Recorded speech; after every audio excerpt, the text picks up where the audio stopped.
Everyone, welcome to Youvah. Today we'll be talking about a very important topic which is related to branding. Herein we're going to talk about that what is the difference between branding and marketing and why is it very different from one another, right? And then we're going to also talk about a structure, that what exactly is the structure of a brand, right? If you have to define the branding goals of your company, how exactly it would be, because the businesses that you will be working will be mostly startup based, right? And therein you have to help them out structure things a lot, right? That is when your branding knowledge will come into picture. That is when this structure needs to be followed. Then we're going to talk about a brand personality guide. If you want people to connect with your brands, if you want to humanize your brand needs to have a personality. Think of it as like a human being itself. You will be able to resonate much more with the people if you're able to understand their emotion wells and all, right? There is a personality that you're attracted to, right? Same thing you have to replicate in terms of your brands as well. Okay. Then I'm going to tell you about each differences between one another, right? Before that, there's a question that I usually ask, that who do you think came first, branding or marketing? You can take a minute to basically answer the question, and you can check if the answer aligns with it or not, right? If you have guessed branding, you're absolutely on point. Branding comes first and then comes the marketing. Both does go hand in hand together. I'll tell you why branding comes first. Before, let's talk about a little on marketing part of it. If I say marketing, if I have to tell you that define what other things would you do in marketing, you would say probably digital marketing, social media marketing, email marketing, and all those things, right? You'll talk about those aspects of it. But when I say branding, what you will communicate, you'll communicate your mission, vision, right? You will talk about your logos, you will talk about your taglines, right? Now imagine how would you be able to market something if you're not very clear on the foundation itself, you're not clear on the product name, not clear on the product story, you're not clear on the product tagline, right? So what exactly would you be marketing over there? You would not be, right? So first you have to be absolutely clear on as to what exactly is branding for you, right? And where do you stand there, and then you can probably communicate out that message in marketing. If I have to define it in a one simple sentence, branding is a message and marketing is all about how do you communicate that particular message, right? Branding talks about what aspects of it and marketing talks about how aspects of the things, right? By what aspects, what do I mean is that whenever you get on a client meeting or everything, these are the questions you have to ask them. These are the questions you need to answer, right? Before you think of branding something, right? So what feeling people have for you, what you are, what makes you unique, what people are saying about you, what you want to achieve, what you value, what are you saying, all those things will actually fall under what? It will fall under what? Branding, right? Then talks of marketing. So marketing is basically all about how are you communicating that particular message. So it talks about the how aspects of things, that how do you deliver those feelings, how are you communicating, how are you delivering, how are you unique, right? How you will make the money and everything. So here, let's suppose you decide that this is what your tagline is, everything is going to be, this is what your values and everything. Marketing talks of how you will communicate all those things. So what is the channel that you're using, which platform of social media that you would be using, what is the word that you will be using in that, what will be your copy. That is what marketing basically talks of. Then comes to branding structure. So basically it's an iceberg structure that we follow. So in iceberg, the tip is visible to everyone and the bottom is not visible to everyone, right? That is what we follow in a branding structure. First come the internal branding, then comes the external branding. Once your internal branding is very sorted and clear, it will basically show onto your external branding as well. Now, who which branding is important to whom, that is what we're going to talk of. So your internal branding is important to the stakeholders of the company, to the employees that are working into your company, right? When I let's suppose you want to start a business, you went to your mother and father to tell that you want to start a business. They'll ask you this question, that why do you think it's a right business, what is the mission of it, right? 10 years from now, do you see yourself carrying out that particular business, right? What exactly are you doing? They basically test you, right? That are you really suited for that role or not, right? Same comes with internal branding. Internal branding are the people who genuinely cares about your brand, and it's going to get benefited if your brands work well, and will go on loss if your brand doesn't work well, right? So internal branding talks about your mission, vision, values, purpose, and all those things, right? Here you talk about the voice that your brand is going to carry, the personality your brand is going to carry. Your is what will be your USP, what will your audience will be like, and all those things. Once that clear, then you move to the external branding. Now, your employees need to be very clear on your internal branding, because once they are clear, they will show it out to the external world, right? So all these things have to be sorted. We're going to talk about it later one by one as well. Then comes external branding. So external branding basically talks about the things that is visible to your customers. They would not be going into a financial report to actually see that, okay, what is the something that you're doing? What is your vision? What is your mission? They would not like to know that. What they would go for is basically your social media handle. They'll probably see your tagline, probably see your logos, right? They'll probably read about your stories online, right? All these things matter to them, nothing else apart from this matters, right? But from an internal branding, you're derived to your external branding, so that is when it becomes very crucial for you. Moving towards internal branding a little more into detail, what is purpose? If you have to keep your money aside, why are you doing this particular business right now, right? That is what purpose is all about. Okay, if I talk about vision, where do you want your brand to stand in future? What basically drives you, right? And mission is all about what are the steps that you're taking towards that particular vision, right? That is what it talks of, right? And another thing which becomes your values and all those things. So what is something that you really believe in, what you're passionate about? Once you're able to answer these questions really well, then your internal communication is sorted, right? Then comes your USP, that what is something that is making you unique from your competitors. Now, how do you figure out onto your USP if you do not have already? See the competitors that you have, go to the reviews of that particular competitors, see where exactly are they lacking, and possibly, if you can, try to leverage on where they are lacking at, right? That is what your USP will be. That is how you will become different from them, right? Then about your audience, before you market anything, you have to be very clear on who are you actually marketing it to, right? So how do you reach out to your audience? What is the possible channels that they are in? What is the occupation? What is the age group of your audience? That is something that also needs to be clearly defined. Okay, then comes your competitors. I again and again talk of competitors. There's a clear distinction between direct competitors and indirect competitors. Direct competitors are the competitors who have same services and they're serving the same customer base, right? Indirect competitors are like they don't have the same customer base as such, and their values is an extension to of your values, right? For example, there are two hotel chains, right? So possibly Taj and Marriott could be a direct competitor of one another, but if there's a local hotel, right, it would not be a competitor of that. Why? Because the local hotel is not targeting the luxury sector, not targeting the luxury customers, but the industry is same in itself, right? That is what the direct and indirect competitors are. Right. So once you have a clear distinction of it, you will be able to actually focus on your marketing goal really well. Now, what you have to do if there's a direct competitors, you have to always make sure that you're always ahead of them, right? In terms of your pricing point, in terms of your marketing as well. When there's an indirect competitors, you take them as a reference point, you take them as an inspiration to do something better, right? So that is how you're going to use this particular audience as. Okay. Then comes external branding. So as I told you that external branding is something your customer deeply cares of. They get to know about your external branding through the logos and the taglines that you possibly are using, right? That is when this comes into picture. There are four key elements that you have to remember by as a rule when you are looking for external branding. That whatever that you're doing, whatever the logo and tagline that you're making, is your audience that you have defined, are they able to connect or relate with it or not, right? Because there is one thing, you might be a 20-year-old person, you might be having a different perception altogether of the world, but your brand is for like a chill child, right? Then you cannot resonate your thinking with that, right? So that is when you have to understand that who exactly your customer is and how are you resonating with them, right? Second is humanize your brand. There are personality types, there are archetypes that we'll be listing down. Make sure that you are following all those things. There are certain personality traits that needs to your brand to have, right? Then keep it consistent, that no matter what happens, you do not see brands frequently changing onto their colors and logos, right? So you have to make sure it should be very consistent. Second is that you don't have to resonate with everyone, right? Though there are people, for example, when I talked about bio persona in research class, right, we talked that there will be different bio personas. There will be people who are 35-year-old and will be your customer. There will be people also of 18 years old and will be your customers. That is when the majority would come into pictures, that where you will be getting a maximum revenue from, which is a larger buyer persona that you have, right? That is when you have to decide that who exactly your brand is for, because it cannot speak for everyone. You cannot use the same language for everyone, right? That is when you'll make a difference, and you're going to use that 80-20 rule probably, that 80% will be for majority of your people and 20% will be for less of the people as well, right? So you are able to structure your brand really really well. All right, now let's talk about brand archetypes. There are different archetypes that is there. Now what I want you to is to learn that what exactly each archetype would possibly mean, and then we're going to talk about that how do you practically implement all those things. Now practical implementation is what you have to do. When I say a particular archetype, see that if your company is falling into that particular archetype or not. If it is falling, follow 20 different brands who actually fall in the same archetype. See that what is the marketing gimmicks that they are following, list it down. There are some common points that you will be able to figure it out, list down that as well, and other things as well that you figured it out, right? Define that what is going to work for your brand. If you're going to start your brand, right, do all those activities for your brand, and then we can possibly for 2 or 3 months we'll be experimenting on the marketing part of it, and then we'll move ahead with all these concepts, right? That is it really working or not, or is it there's a change in archetype into your brands or not, right? So first is a hero archetype.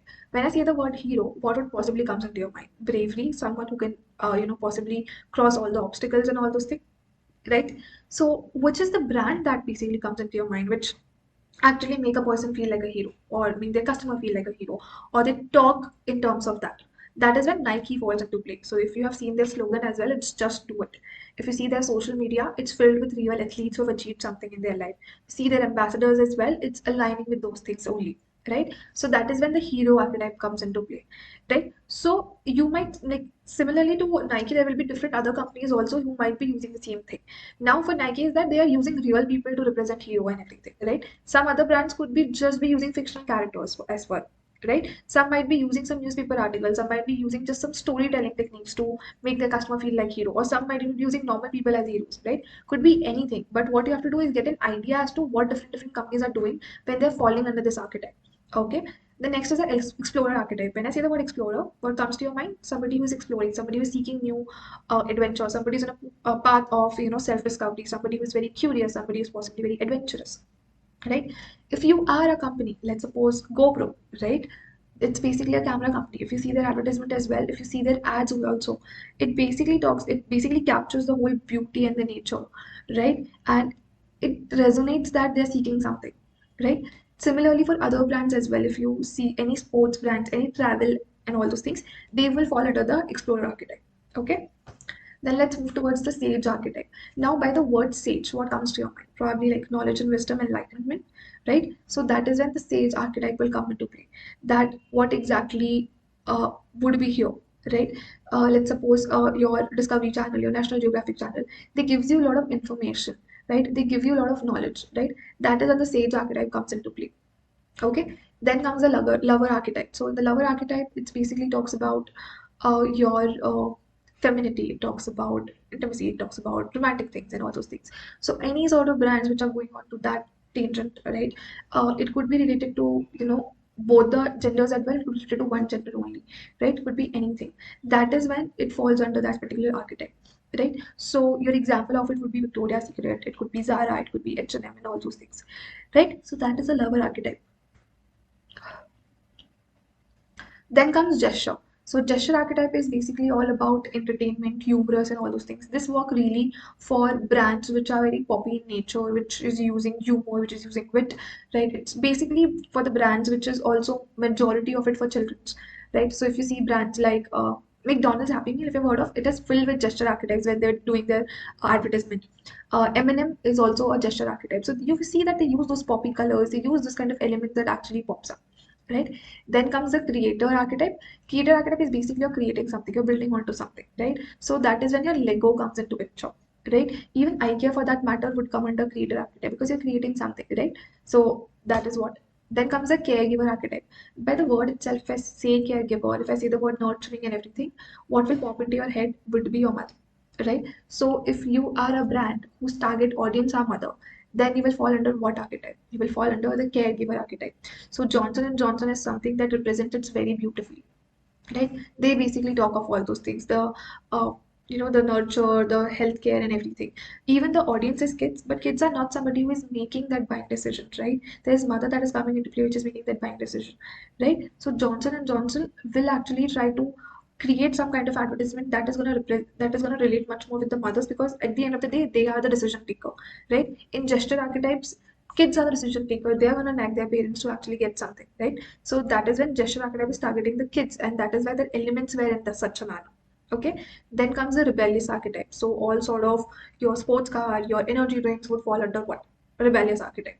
Okay, then comes the magician archetype. So it's something which is not related too much with reality. It's related to a fictional world.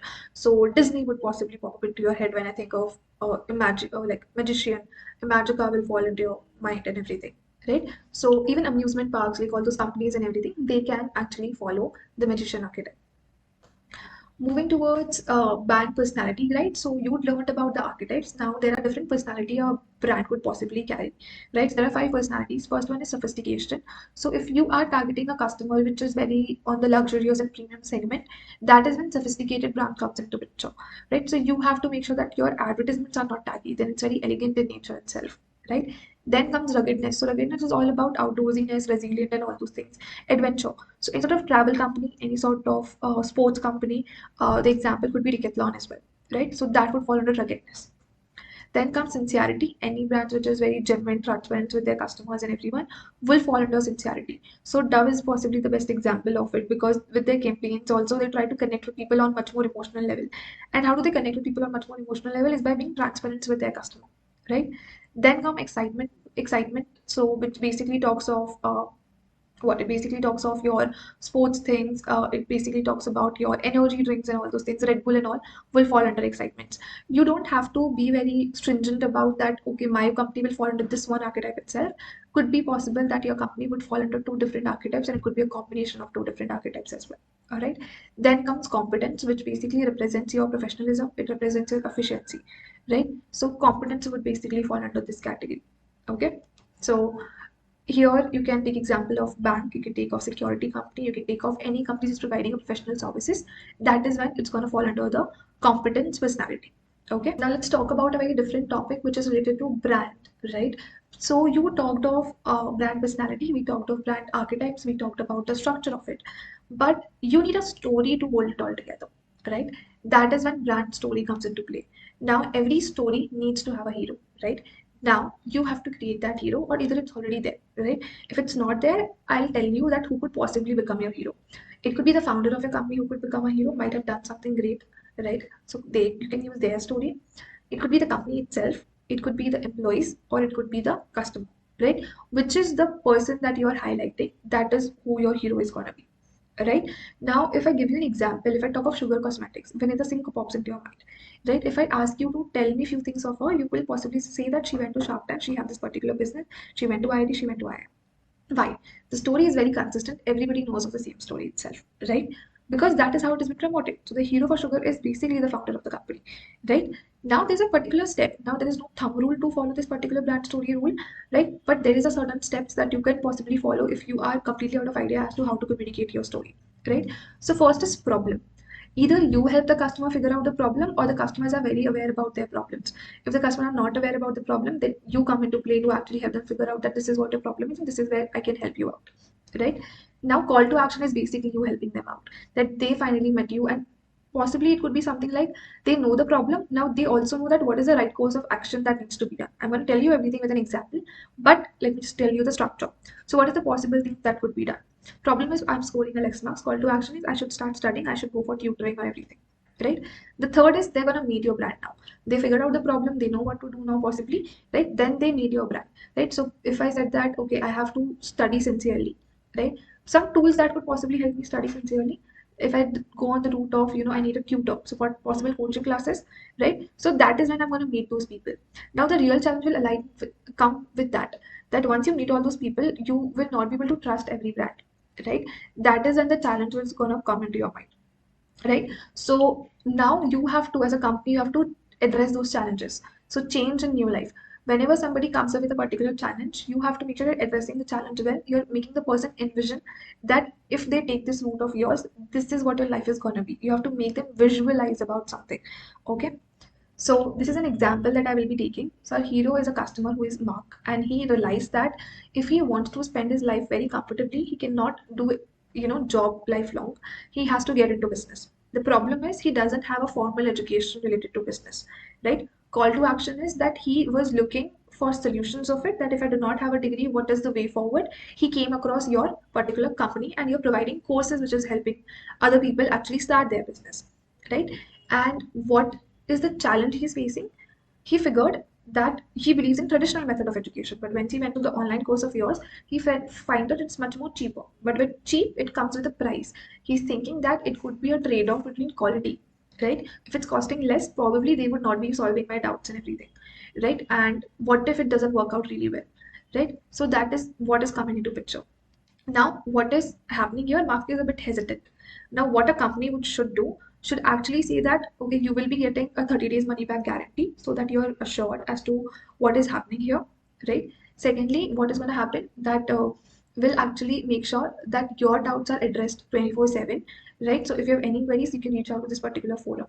Another thing this brand could particularly do is that if anybody has previously enrolled in the courses and all, they can give a reference of that to the particular person, that we can help you out with all these things, right? And these are the people that we have helped out, right? And they are going to make that particular person envision that what he could possibly achieve.